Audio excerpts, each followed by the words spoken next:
Bună seara încă o dată. Mă bucur din suflet că putem fi din nou împreună.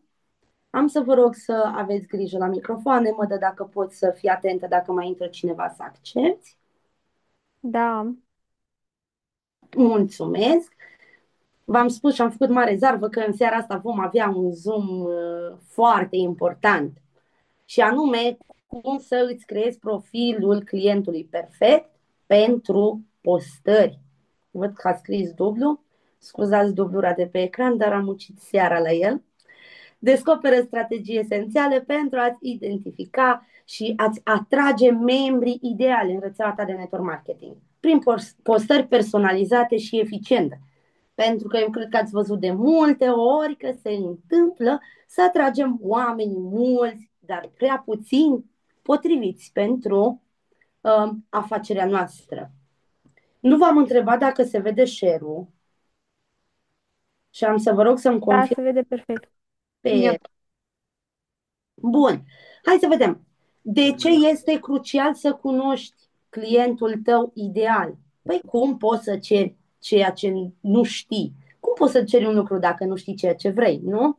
Înțelegerea profundă a clientului tău ideal reprezintă fundamentul succesului în network marketing și să știți că nu doar. Fără această cunoaștere, eforturile tale de recrutare devin ca și cum ai arunca cu pietre în întuneric, sperând să nimerești ținta. Când îți cunoști audiența perfectă, fiecare postare devine un magnet pentru oamenii potriviți. Vei economisi timp, resurse financiare și energie, concentrându-te exclusiv pe persoanele care au cea mai mare probabilitate să-ți răspundă pozitiv și să se alăture proiectului tău. Mai mult decât atât, profilul bine definit al clientului îți permite să creezi conținut care rezonează autentic, construind încredere și credibilitate în comunitățile tale. Haideți să vedem cum putem să știm ce vrem, nu? Pentru că pentru a putea face un profil, în primul și în primul rând trebuie să știm ce ne dorim. Și ca să știm ce ne dorim, trebuie să facem niște cercetări, niște analize, da? Și acum vreau să vorbim despre câteva metode de cercetare pentru a înțelege de fapt publicul țintă. Cercetarea eficientă a publicului țintă necesită o abordare strategică și diversificată. Nu te baza doar pe intuiție, pe ceea ce ai crezut tu la început, pe ceea ce ai simțit tu la început. Folosește date concrete pentru a lua decizii informate. 1. Sondaje și chestionare online. Nu știu dacă știți că există Google Forms prin care puteți să faceți aceste formulare și să le share-uiți pe rețelele de socializare sau puteți folosi platforme specializate pentru a colecta feedback direct de la potențialii membri, pentru cine își dorește să aibă mai mult timp să se automatizeze. Puneți întrebări specifice despre aspirații, provocări și motivații, pentru că veți vedea în cele ce urmează că portretul clientului tău se bazează pe aceste trei lucruri importante. 2. Analiza competitorilor. Studiază ce funcționează pentru alți lideri din network marketing. Observă tipul de conținut care generează cele mai multe interacțiuni și comentariile audienței lor. Pentru că și din comentarii vă puteți da seama de multe lucruri. Monitorizarea în social media. Analizează conversație din grupurile relevante, comentarii și mesaje directe pentru a identifica temele recurente și nevoile neîndeplinite ale audienței tale. Analiză, țin să mut ceva de pe ecran, așa, demografică, în funcție de vârstă, gen, locație și venituri. Datele demografice formează scheletul profilului clientului ideal. Aceste informații îți permit să personalizezi tonul, limbajul și, de ce nu, să alegi platformele pe care le folosești pentru comunitate. Pentru că un tânăr de 25 de ani, de exemplu, consumă informații diferite față de o persoană de 45. Pe lângă aceasta, un tânăr stă pe anumite rețele de socializare, pe când o persoană de 45-50 de ani stă mai mult pe alte rețele. Genul poate indica priorități și modalități de abordare, deși e important să eviți stereotipurile și să te bazezi pe date reale în cercetarea ta. Locația geografică determină fusul orar pentru postări, pentru că și asta contează. Degeaba postăm dacă noi nu știm la ce oră este audiența noastră mai activă. Nivelul veniturilor te ajută să înțelegi puterea de cumpărare și motivațiile financiare ale potențialilor membri. Unii caută venit suplimentar, alții vor să se redescopere, alții caută comunicare și un grup de oameni căruia să se alăture pentru motivare, de exemplu, pentru discuții. Vârsta optimă pentru network marketing, segmentul cel mai activ în network marketing, este între 25 și 45 de ani. Și vreau să vă spun că între vârstele astea sunt nu doar persoanele cele mai active, ci și cele mai serioase. Apoi, 65% din audiență este de sex feminin. Contează și zonele. Trebuie să vă focusați pe orașe, în special cu potențial ridicat pentru cumpărături, dar pe zona rurală pentru cei care își doresc să aibă un venit suplimentar. Pentru că vă știți, la țară sunt mult mai puține locuri de muncă decât la oraș. Și atunci contează foarte mult ce anume vrei să atragi. Făcându-ți acest profil, tu îți vei da seama de fapt care este persoana potrivită pentru tine. Și în funcție de persoană vei alege ora, vei alege vârsta, vei alege zona și așa mai departe. Identificarea comportamentelor și obiceiurilor de consum, și aici mă refer la consumul online, la ceea ce ne place să urmărim, la ceea ce ne atrage, ceea ce ne captează atenția și așa mai departe. Pentru că, dincolo de demografii, comportamentele și obiceiurile oferă o perspectivă dinamică asupra modului în care clientul tău ideal interacționează cu lumea și ia decizii. Timpul petrecut online identifică când sunt cei mai activi potențialii tăi membri pe social media. Și astea sunt chiar lucruri pe care v-aș ruga să le și notați. Analizează momentele zilei când primești cele mai multe like-uri, inimioare, comentarii și ajustează programul de postări în consecință. Pentru că unii sunt mai activi dimineața, alții la prânz, alții seara. Nu avem aceiași prieteni, nu avem același public, să spunem, și atunci, doar analizând acest lucru, putem să ne dăm seama când audiența noastră este cea mai activă. Platformele preferate și exact ce v-am spus mai devreme. Nu toate platformele sunt create egale pentru audiența ta. Unii preferă Facebook pentru comunitate, alții Instagram pentru efectul acela vizual, iar tinerii migrează către TikTok. Concentrează-ți eforturile unde se află clientul tău ideal. Cum îți dai seama? Care platformă să o alegi? Abia după ce îți vei face portretul clientului tău ideal. Decizii de cumpărare. Înțelege dacă cei care te urmăresc iau decizii impulsive sau cercetează excesiv. Cât durează procesul lor decizional? Ce factori influențează cei mai mult? Pe unii prețul, pe alții recenziile, pe alții recomandările sau, de ce nu, modul în care prezentăm produsul și sau afacerea. Apoi, ultimul, influențe sociale. Observă cum sunt influențați de opiniile altora. Oare urmăresc influențări, citesc recenzii, lasă recenzii, cer recomandări în grupuri? Această înțelegere te ajută să construiești dovezi sociale relevante și să le dai exact tipul de conținut de care au nevoie.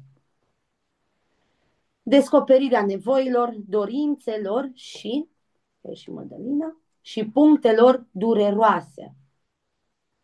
Nevoi fundamentale. Nevoile sunt cerințele de bază pe care clientul tău ideal încearcă să le îndeplinească.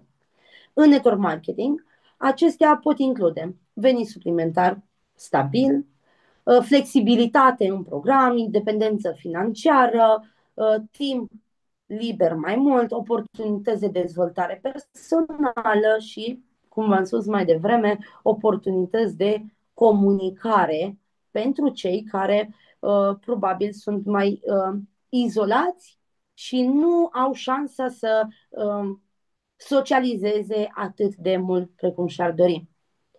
Dorințele aspiraționale. Dorințele merg dincolo de nevoi. Deci ar trebui să înțelegeți și voi lucrul acesta, pentru că este foarte important. Nevoia este ceva ce ce îți trebuie de moment, da? Sunt niște lucruri de bază, lucruri de care ai nevoie constant. În schimb, dorința este ceva mult mai profund, ceva care bate nevoia, sunt visuri de fapt, sunt aspirații. Poate vor libertate financiară completă, poate vor recunoaștere și comunitate, poate vor posibilitatea de a călători sau își doresc o mașină, de ce nu, că avem și asta în planul de marketing, sau satisfacția de a ajuta pe alții să reușească. Care sunt frustrările actuale ale oamenilor? Lipsa timpului liber, salariul insuficient de cele mai multe ori, lipsa de control asupra programului, sentimentul de stagnare profesională. Și aici chiar vă rog să memorați această ultimă parte, pentru că este din ce în ce mai actuală și din ce în ce mai multe persoane se lovesc de asta. De ce?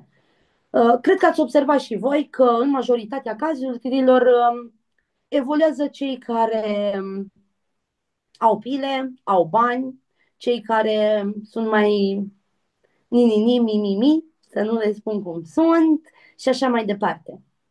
În network marketing, în schimb, nu trebuie să cunoști pe nimeni, nu trebuie să ai bani pe care să-i investești, nu trebuie să îți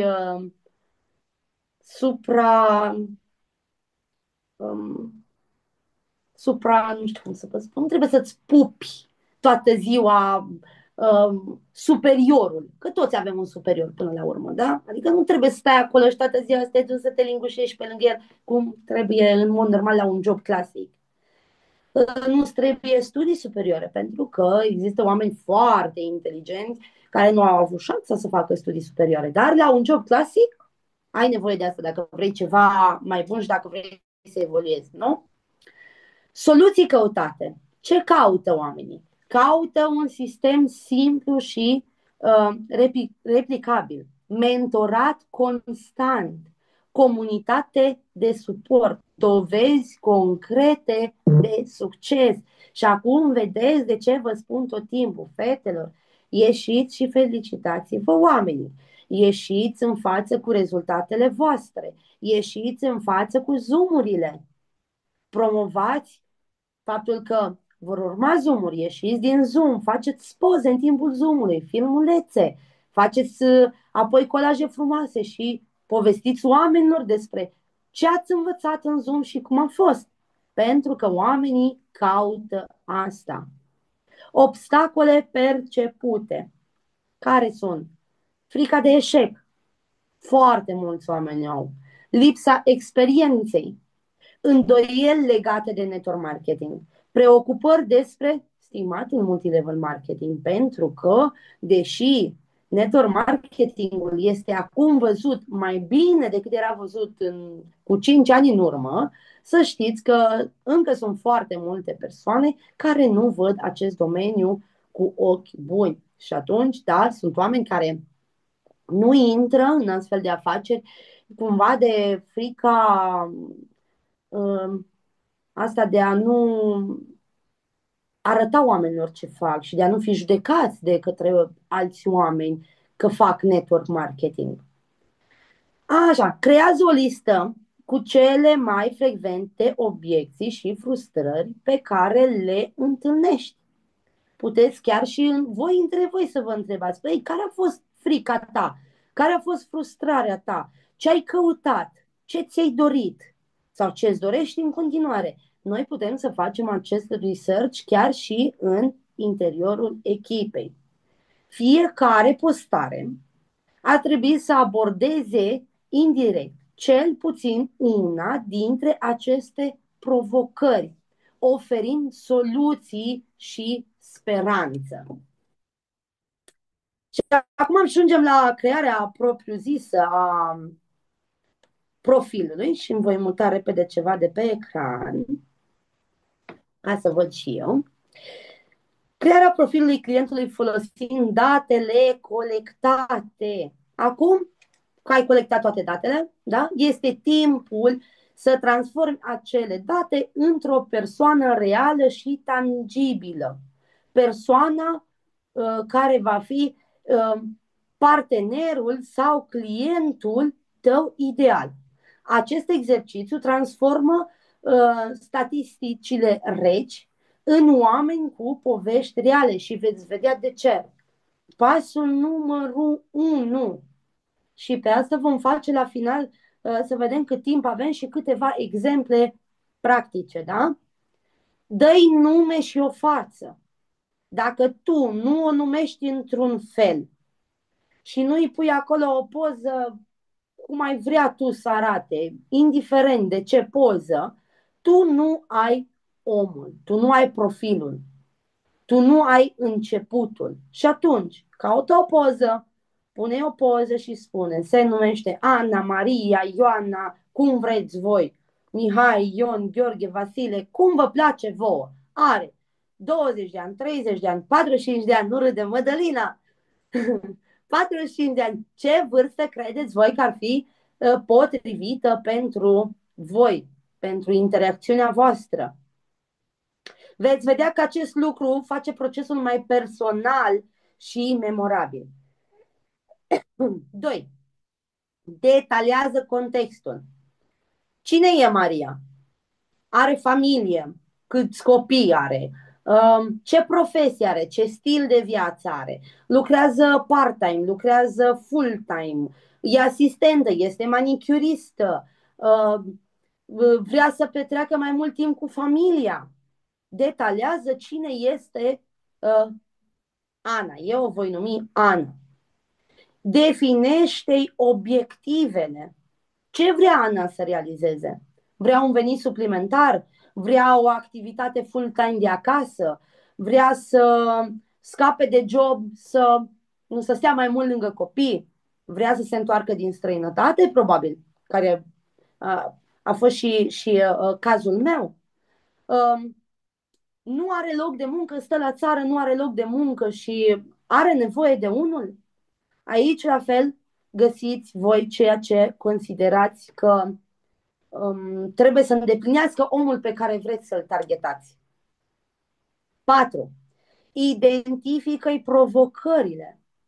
Bun, cu ce se luptă Ana? Ce temeri are? E frică că nu va avea timp pentru o nouă activitate?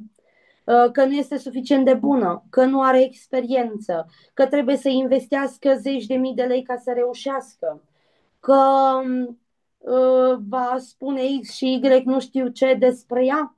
identifică-i provocările ca să știi să vii cu,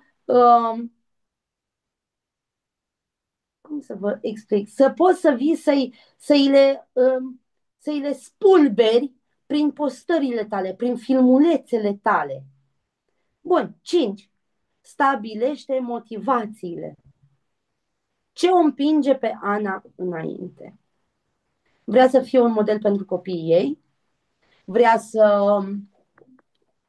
nu știu, să-și ducă copilul dimineața la grădiniță și să-și-l ia la prânz de la grădiniță, vrea să devină cineva în viața asta, să dovedească, nu știu, familiei, prietenilor și celor care nu au crezut în ea că poate. Ce își dorește Ana?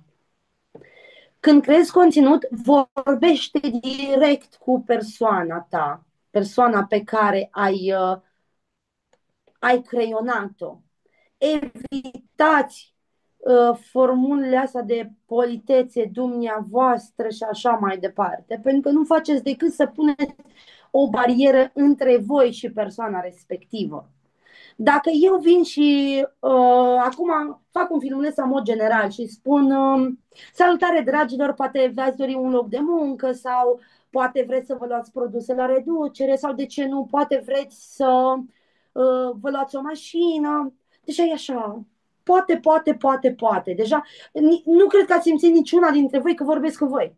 Dar dacă vin la tine, dacă vin și fac un filmuleț în care spun ești mămică, îți dorești mai mult timp pentru copilul tău, vrei să poți să-l iei dimineața să-l duci dimineața la grădiniță, să-l aduci acasă la prânz, vrei să nu pierzi nici măcar o secundă din viața lui și din creșterea lui, deja tu ești mămică, da?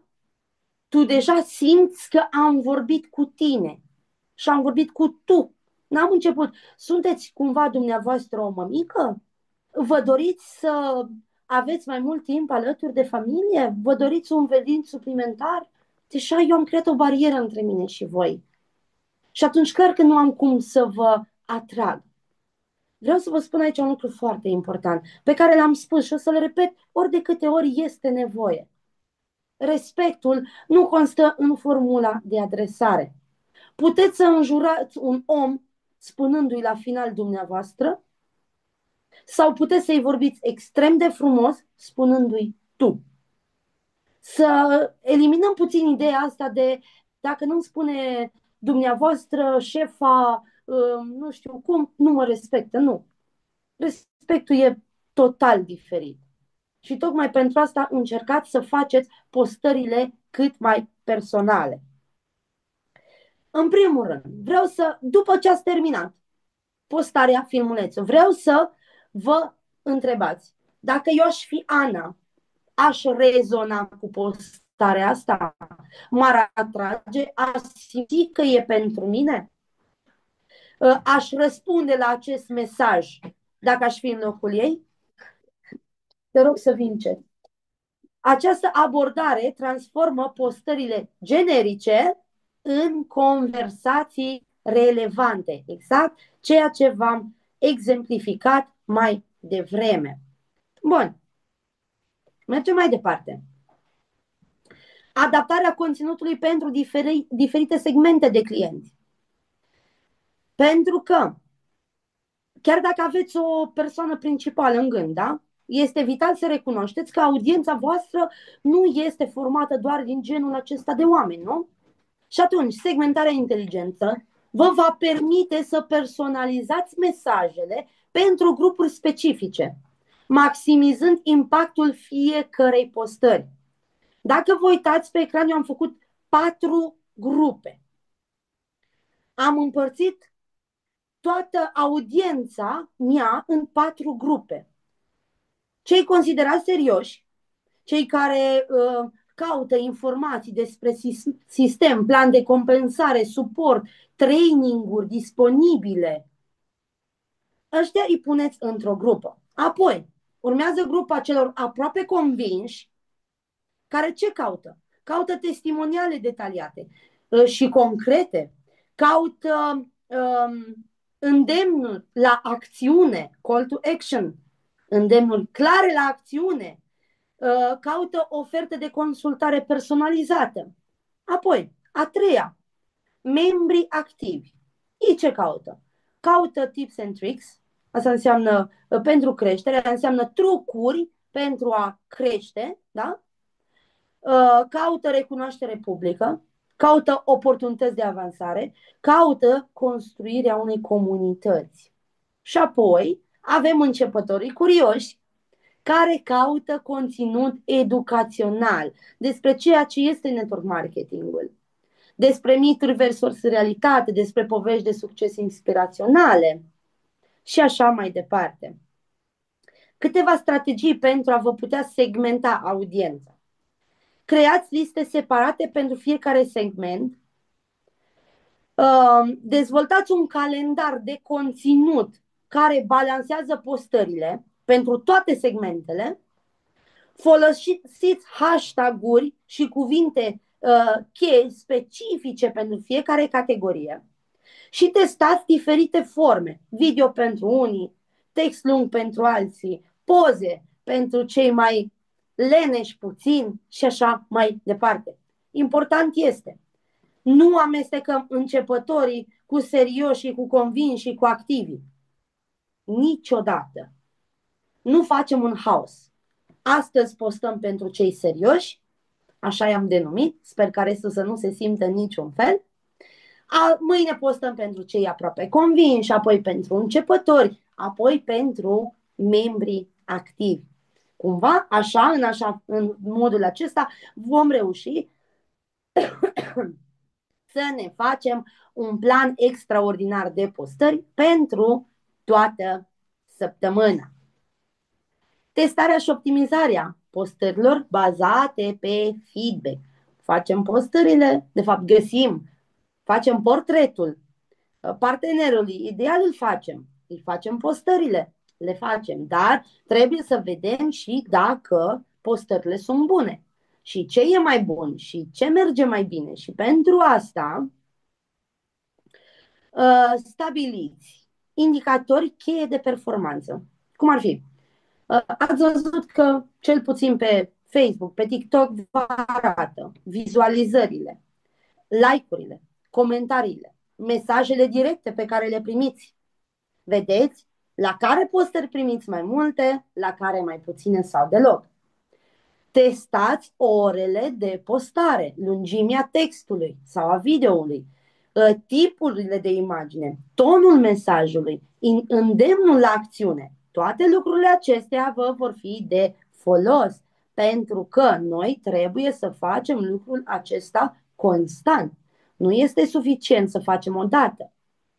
Cum audiența noastră se schimbă constant și noi trebuie să facem cercetări, să recercetăm, să spun așa, toate lucrurile acestea. Cum poți să aduni feedback-uri? Sondaje și întrebări în story, monitorizarea comentariilor și răspunsurilor, analizează indicatorii de performanță de pe rețelele de socializare, conversații directe cu membrii noi. Și pe ei puteți să-i întrebați, dar ce te-a atras mai mult? Ce ți-a plăcut mai mult? Ce te-a făcut să spui da? Chestionare periodice de satisfacție pe care le puteți trimite în grupurile voastre de oameni, în grupurile de clienți, de ce nu, să le postați chiar și pe profilul vostru, să rugați oamenii să participe. Dublează ce funcționează și elimină ce nu funcționează. Rafinează constant abordarea. Care ar fi semnalele de atenționat? Scăderea bruscă a interacțiunii. Deci, clar, nu a fost făcut ok. Comentariile negative sau confuze. Rate scăzute de răspuns la îndemnul de acțiune. De ce nu unfollow-uri? Pentru că sunt persoane care ne și scot de la urmărire după anumite tipuri de conținut. Feedback direct despre ton sau frecvență. Există o regulă aici care se numește regula 80-20 și spune așa: aproximativ 20% din postările tale îți vor genera 80% din rezultate. Deci ce trebuie să faci? să identifici acel 20% de aur și să creezi mai mult conținut similar, adaptându-l constant pentru a menține relevanța. Concluzie. Ajungem și la concluzii. Mai puțin că am acceptat pe cineva și mi s-a blocat puțin ecranul. Succesul în recrutare pentru network marketing prin social media nu vine nici cu noroc, nici cu un talent născut. Vine din înțelegerea profundă a clientului tău și crearea de conținut care răspunde nevoilor sale specifice. Cercetează în profunzime, cercetează persoana detaliată, segmentează inteligent, creează conținut țintit și testează și optimizează. Reține profilul clientului perfect. Nu este o sarcină pe care o bifezi odată și apoi o lași acolo. Este un document viu care evoluează pe măsură ce afacerea ta crește și audiența ta se maturizează. Revizitează-l, actualizează-l, adaugă lucruri noi și permite-i să ghideze fiecare decizie de conținut pe care o iei. Următorul pas. Începe azi să-ți creezi prima versiune a persoanei clientului tău ideal, al clientului tău ideal. Chiar dacă nu ai toate datele încă, pornește cu ce știi și vei rafina pe parcurs. Acțiunea imperfectă bate perfecționalismul în fiecare zi a săptămânii. Eu voi opri acum înregistrarea și stop și share-ul și rămânem pentru câteva exemple practice, desigur pentru cine dorește.